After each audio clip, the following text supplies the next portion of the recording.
when Clemson hosts South Carolina tomorrow afternoon, their ACC championship hopes rest in the balance, and it rests on the shoulder of quarterback Cade Klubnik. He needs to be the difference maker, and he needs to make a statement against a tough South Carolina defense. We'll discuss why and more coming up next.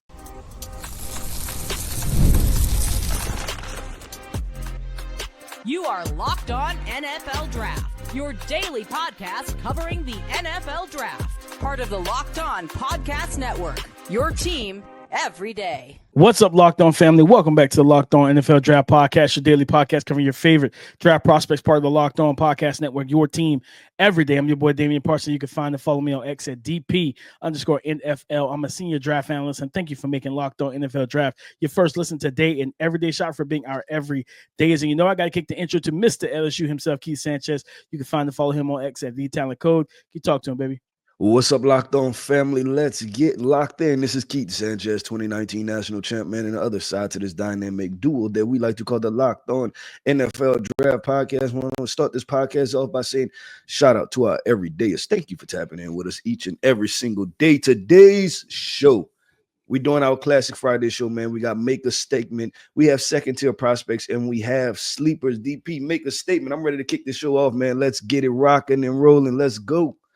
Today's episode is brought to you by Gametime. Download the Gametime app, create an account, and use the code LOCKEDONNFL for $20 off your first purchase. Keith, when I think about a statement player, Keith, I go right to the Clemson South Carolina game. Being here in this matchup, Keith. I mean, I living here. It's both of these teams can have 2 wins all season. It don't really matter. Once this game is on the schedule, it's up. It's up, Keith. And Cade Klubnik is the statement player. You took my guy, DP. You took my guy. That's why I was saying it. I was like, I hope he don't go with my guy. He took my guy. You know, it's all good. Let's go. Let's have a conversation. We go ahead a conversation, man. Cade Klubnik, Keith, he has to got to make that statement, man. You need to make the statement this week.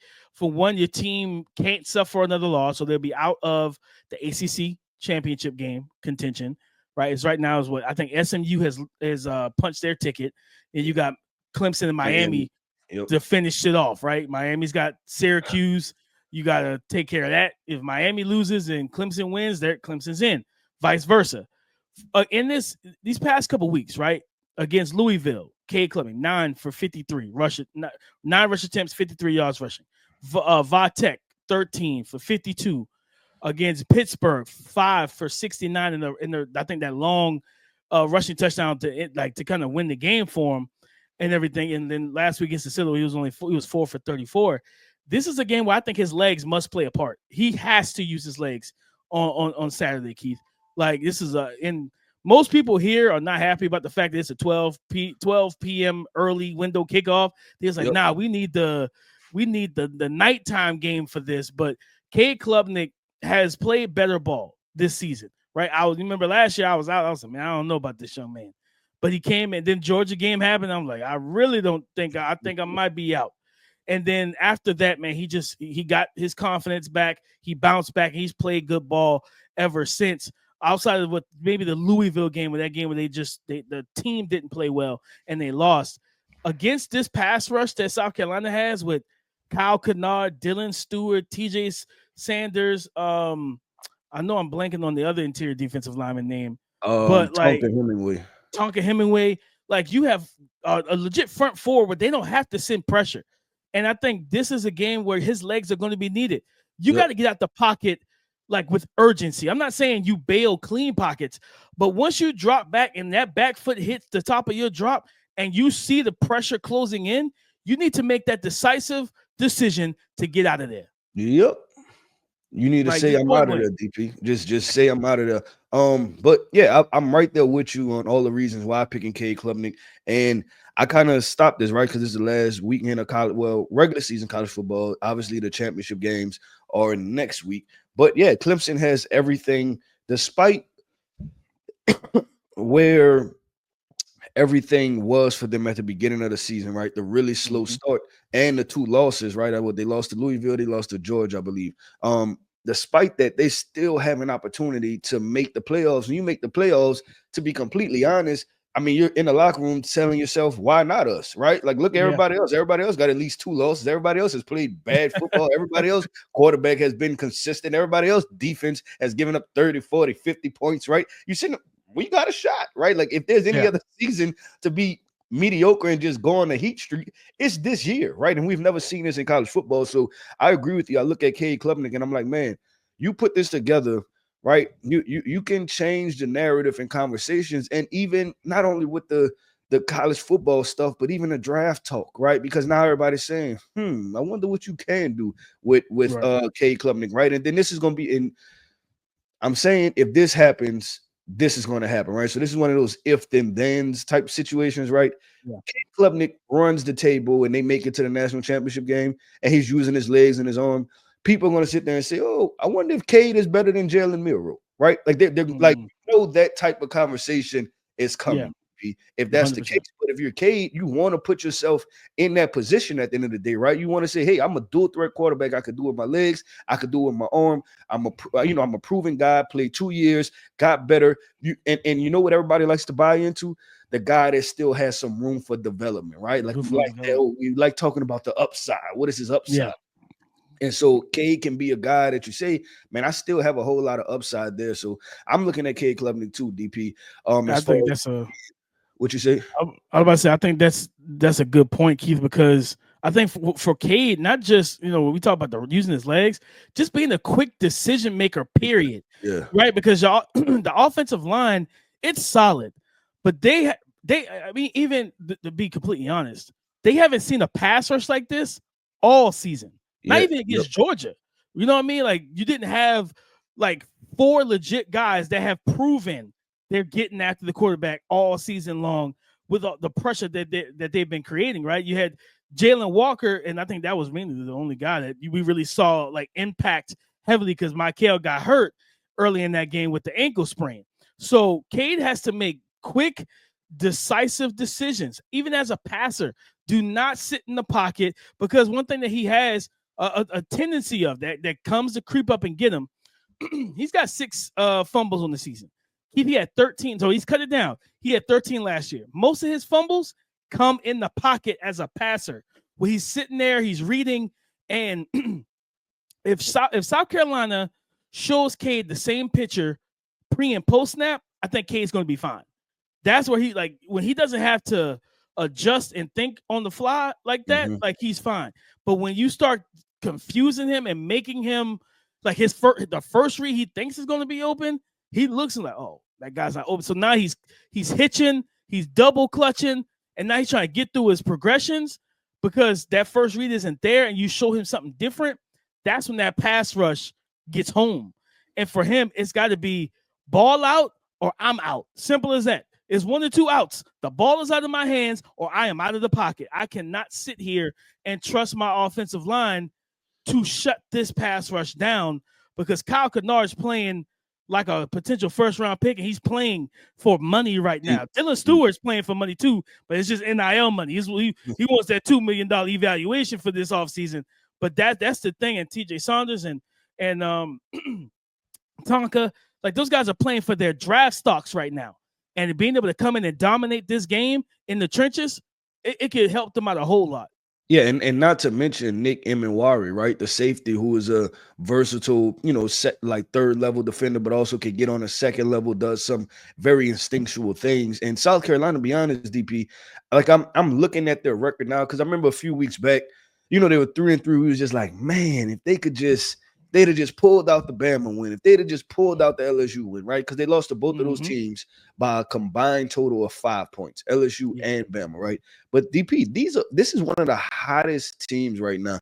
They beat Oklahoma 35-9, Texas A&M 44-20, Vanderbilt 28-7, Missouri 34-30, Wofford 56-12, right? So, like you said, that's even more reason with Cade Klubnik and Clemson, like, hey, y'all get the job done. Y'all can put yourself in prime position. But DP, let's keep this thing going and flowing. Coming up next, we're going to talk about those second-tier prospects, right? Me and DP, we had the same make a statement guy, right? Second-tier prospects, I think, is going to be a little bit more versatility in this segment. So coming up next, man, we're going to talk about second-tier prospects.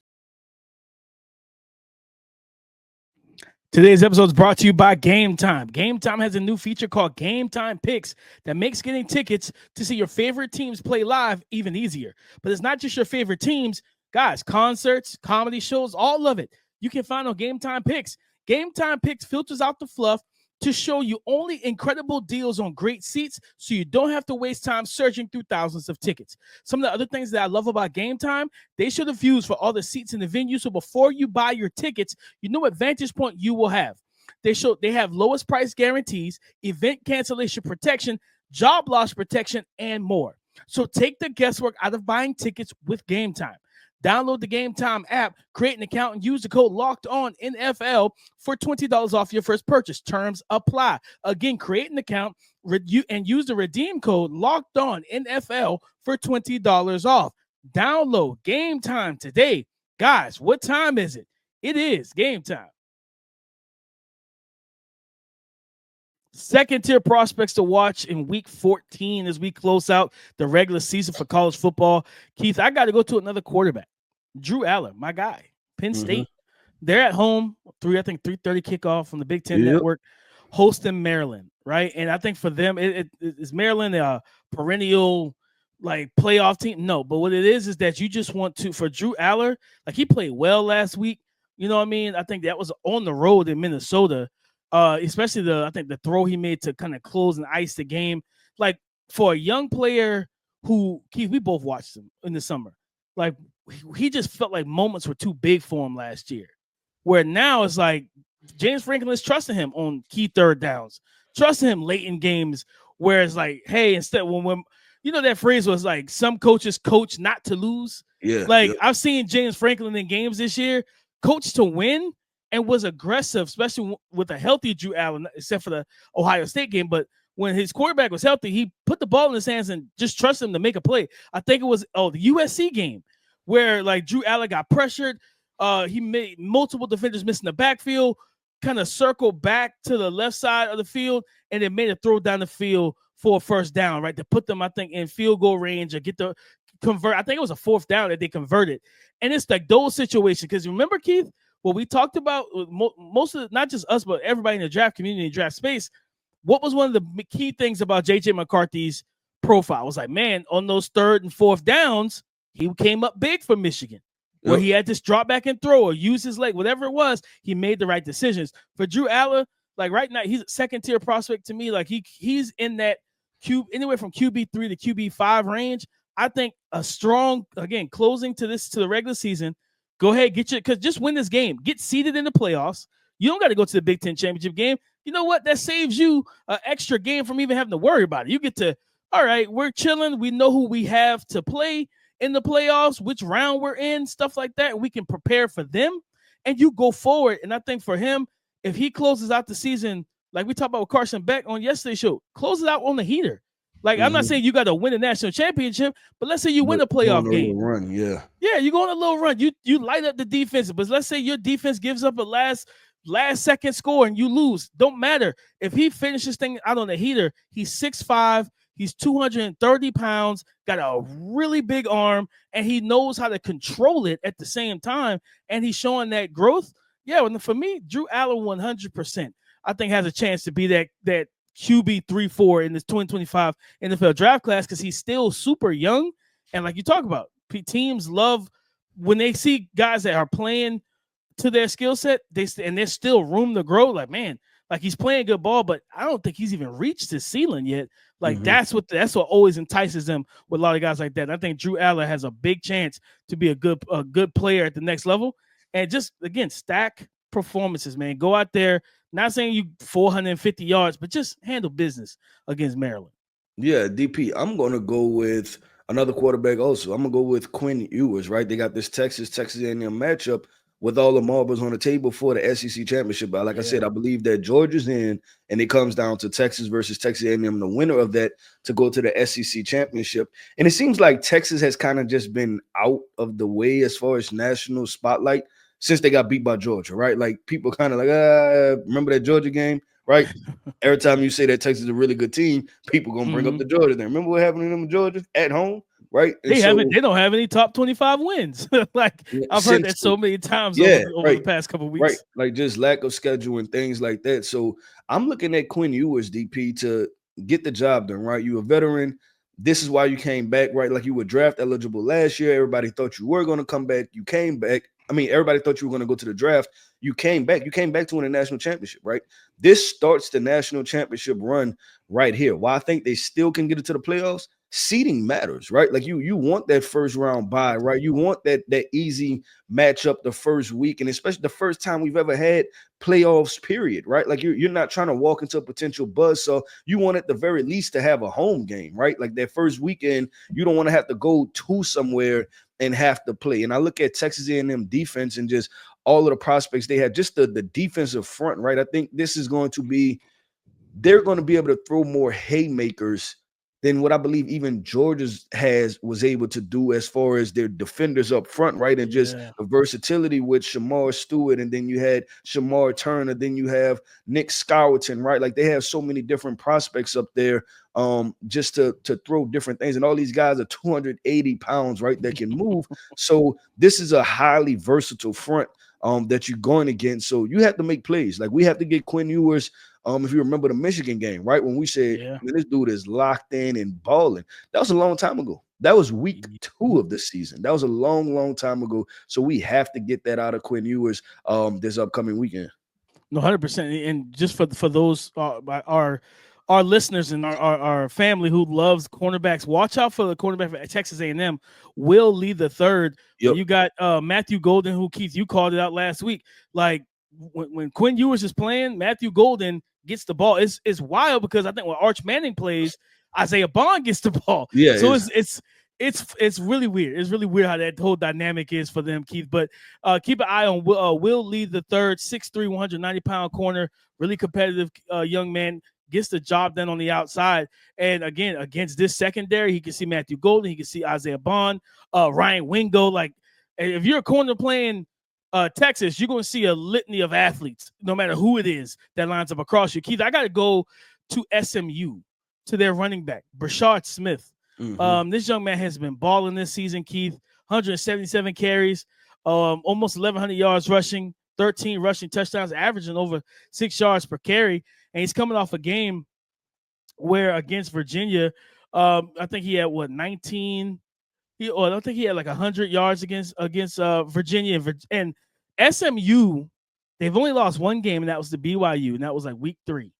They're in the ACC championship game, and I believe Brashard is a senior. He's 5'10", 196. Like, this young man is a home run hitter. I think he's been clocked in at 22 miles per hour at top speed. He's explosive. He's dynamic. He also can catch the ball, but they don't throw it to him a lot, but he can catch the ball out of the backfield. And that backfield with him and his quarterback, we didn't expect this with Kevin Jennings because it was supposed to be the other young man that was at quarterback early in the season.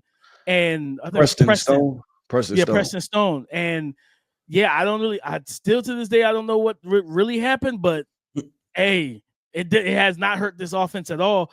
Brashard Smith is a guy that in this running back class, like, we see how much the NFL is things you can't teach, speed. Yep. And when you know how to temper it and control it and tempo it, we've seen it with Jahmyr Gibbs. We've seen it with Saquon Barkley, the burst. That when you can explode through the line of scrimmage or through the teeth of the defense into the second level, like, that scares defenses. It's like, man, we got to make sure our pursuit angles are right. We got to make sure that we have a defender in each alley and our run fits are correct. Because if you get out of line and out of your lane, it could be a house call. And I think Brashard Smith, they're going up this week. They have who they have this week? They have Cal. And I think that should be it's an easy game, but should win. It should be a nice win for him. But I think with Brashard Smith, man, I wouldn't be surprised if he gets to rock a lot and they just let him control the game, set up Kevin Jennings for some deep shots, stuff like that, and just really get themselves prepared for the ACC championship game next week. Yeah, and they have to, right? Like you want to finish this game hitting on all cylinders. And like you said, quarterback's important, but also having a running back and having him operating because he's been a very important part for this offense, right, in its entirety throughout the season. So he's been probably like you said, the quarterback situation was kind of trying to figure out who's the quarterback. He's been a consistent piece for them at the end of the day. But DP, let's keep this thing going and flowing. Coming up next, man, we're gonna talk about those sleeper prospects that nobody's talking about. Yes, DP gonna get the alarm clock. Wake them up. We're going to talk about these sleeper prospects coming up next. Get ready to tackle the NFL action with FanDuel, America's #1 sportsbook. Because right now, new customers can bet $5 and get $150 in bonus bets if you win. The FanDuel Sportsbook app gives you everything you need to place live bets on the NFL all in one place. So when you get a hunch or an urge in the middle of the game, you can check out the latest stats, view live play-by-play, and so much more on the same page where you placed your bets. All you need to do is just visit FanDuel.com to join today. You'll get started with $150 back in bonus bets if you win your first $5 bet. Again, you'll get started with $150 back in bonus bets if you win your first $5 bet. Again, to get on in this deal, just visit FanDuel.com to join today. Never waste a hunch and make every moment more with FanDuel, an official sportsbook partner of the NFL. Thank you for making Locked On NFL Draft your first listen today and everyday shot, for being our everydayers. Guys, you know that the alarm clock is going off and it's time to wake up on some of these sleeper prospects. And Keith, I didn't think that he would be a sleeper, but it feels like in this tight end class he is. Oronde Gadsden II from Syracuse, 6'5", 236. And I feel like he should be licking his chops with the Birdman hands, rubbing his hands going into this game. Miami's defense has been a problem all season long. Like they've allowed teams that should not put up points against them, put up points against them. And if there's one thing they're going to have to deal with in that secondary, Kyle McCord is going to throw the football probably 50 times. I think he threw it 45 times last week. Like, he's going to throw the ball. And Oronde Gadsden has been his top target on the season, Keith, and he's coming off 3 straight games over 100 yards. He caught 11 of 12 targets last week against UConn for 103 yards and a touchdown. Like, he has 5 100-yard games this season, and he has about 6 to 7 over 70 yards receiving this season. 6'5", 235, kind of a big pseudo wide receiver, tight end. Like, Oronde Gadsden is a talented playmaker. And because someone asked me on Twitter, and I made watching the Colts game this weekend, I was like, man, Anthony Richardson is making throws, but like, these guys aren't making plays. He had a touchdown, went right through the tight end hands. I'm like, this has been a position you've needed to fix for some years now, right? Thought Jelani Wood was going to be the answer. And I tweeted out, I said, the one thing the Colts got to do is get them a legit tight end. And somebody was like, well, outside of the big 3, who else is worthy? I'm like, well, let me tell you, it's about 6 or 7 guys that you should be watching. And Oronde Gadsden is absolutely one of those guys, because he can be that flex. I can continue to compare. I don't know if he's going to test like Darren Waller, because remember, Darren Waller came in as a receiver with 4.4 speed. So I'm not going to say he's going to test like Darren Waller, but this dude, for a big body guy, runs routes well, great body control, hand-eye coordination, can play at the catch point, and then that flexibility to play him at X, Z, power slot, motion him, do different things. I think he's definitely he could be the difference maker in this game, because as we know, Miami's going to put up points. That's just they're able to do that. Can their defense get stops? It's going to be difficult with Kyle McCord and Oronde Gadsden if those two get cooking early. Yeah, DP, I like that call out, right? Just to, like you said, like a sleeper prospect that could make some plays that, hey, some team may draft him in the 4th round, right? And he comes out of nowhere.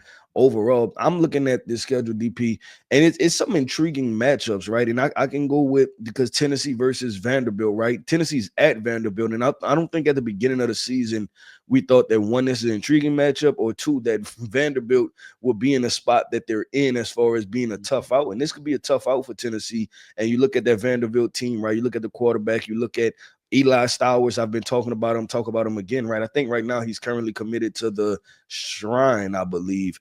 But definitely somebody to look out for. And they just came off of the the game against LSU where they played decent football. It just wasn't winning football at the end of the day. I'm gonna look at this, DP. Also, Colorado, right? Like looking at that wide receiver core, they have to be consistent and make plays, right? And that's all of those guys. Yeah. That's Will Shepard, that's Jimmy Horn, right? That's I'm trying to think of the other wide receiver name. LeJohntay Wester. Yeah, that's all of those guys against Oklahoma State, because you had the opportunity to put yourself in the driver's seat, DP. And I don't think we talked about this week, right? Like if they just win the last 2 games, win last week, win this week, they're for sure in the Big 12 championship, but obviously they lost last week. Now you play an Oklahoma State team, a team that's reeling. Don't fumble it, right? And I'm not saying like literally, but don't fumble the opportunity to go to the Big 12 championship. Beat Oklahoma State. Do what you need to do. Oklahoma State has not been playing good football. Trust me, I've seen it. And just go ahead and do what you have to do at the end of the day with Colorado. So that's what I'm looking at for Colorado to go out there. Those wide receivers, those guys flying under the radar, go make plays. All you guys committed to the Shrine Bowl, go ahead, go make some plays. Like go out there, go show why we are highly sought after, and go get the job done. No, it's crazy because right now, like I said, with that loss, that puts them on 3 losses on the season. And if they just held one of them, like because right now in the Big 12, they're like 4th, they're like tied. Like I think it's like almost DP, all of them. It's in a clump. It's literally it's 9 teams in the Big 12 have a chance to make the championship game. There's a scenario where all 9 of those teams that is insane. That's crazy. Like because I mean, like when you're Colorado, like if you handle business, you got like if Iowa State loses, if BYU loses, you're you're more than likely in the championship game. You know what I mean? Like they just had last week was just and I said it on Monday, was the worst game, the worst week to have your worst week was last week. You know what I mean? It really was. It was really tough for them to kind of handle. Keith, I know we had one of the best rivalries in college football, right? Alabama, Auburn, the Iron Bowl. Yep. Jarquez Hunter, our guy, the running back, man. Out here built like the muscle hamster, Doug Martin, and all those short, stocky running backs. Again, guys, this running back class is freaking loaded. Like I don't know how many times I gotta tell y'all this. I get it. Ashton Jeanty is the top guy, but man, like this is a loaded run. This is one of the best classes I think I've scouted in quite some time, Keith, in terms of depth and talent. And Jarquez, like we know that Peyton Thorne and the passing game it is what it is. Yeah. It is what it is. I think that's the best way to call it. It is what it is. It is what it is. It's going to be what it's going to be, Keith. But I think for the run game, we've seen what happened when they lean on Jarquez. Like that, he showcased I can carry it, right? Like I said, that Doug Martin, Ray Rice type of build. This young man is 5'10", 210. He's strong. He's got good speed. He's coming off like over the last 4 weeks, Keith. Over the last 4 weeks, Kentucky, week 9, 278. He had against Vanderbilt, it was only like 12 rush attempts, but he had 50 yards. Against Louisiana Monroe, 102 yards. Against Texas A&M, 28 rushes, 130 yards, and 3 more rushing touchdowns. When he gets going, it's hard to stop him because he is a patient back with really good footwork. Man, I just think that I'm not saying that Alabama should be on upset alert, but if their offense is struggling again and you keep giving Auburn the ball, like Jarquez Hunter is going to find a way. Like he's going to find rush lanes. He's going, especially because Alabama just lost Deontay Lawson for the season. He has an injury, so he's out. So it's like now you got to bring in another linebacker who's going to put more onus and responsibility on Jihad Campbell to lead that linebacker core and to be the best player in that front 7, which he probably has been. Him and Deontay Lawson probably have been the top 2 guys in that front 7. But now he don't have his running mate with him. He don't have his teammate with him that's been locking things down in the run game. Just keep your eye on Jarquez Hunter, man. Like keep your eye on that 5'10", 210 running back because I think he could be in for a heavy, heavy dose. If Auburn gets the ball first, oh yeah, he might see 10 carries in the first drive, Keith. If they can get some first downs going, he might get 10 carries on the first drive, 10 for 70. They just gonna try to run it on his back. Yeah, and the quarterback could tote the rock a little bit too. Like he's more athletic Payton to run it. than when people know it. Like he's a straight line runner. So I could definitely see Auburn having a game plan like, hey, let's mix it up a lot on offense, try to confuse Jalen Milroe in this Alabama offense, right? And then on our offensive side, when we have the football, right? I said let's mix it up on defense. That's what they'll think, confuse Alabama's offense. And then when we have the football, just run the rock. Let's grind it out, right? Like this may not be the same Bama front that we used to. When it's the Will Andersons and it's the the Commanders have 3 of those guys: Jonathan Allen, Deron Payne, right? Like it may not be that caliber of Alabama defensive front. So let's just run a rock and see if we can stay in the game, muddy it up. It's a rivalry. We've done this before, right? Between like just figuring out. And this was when Alabama was overwhelmingly favorites, right? Auburn gave them problems, just mixing it up. So I'm with that, DP. I like that call out. But DP, that wraps up another episode, man, of the Locked On NFL Draft Podcast. I want to end this podcast off by saying shout out to our everydays.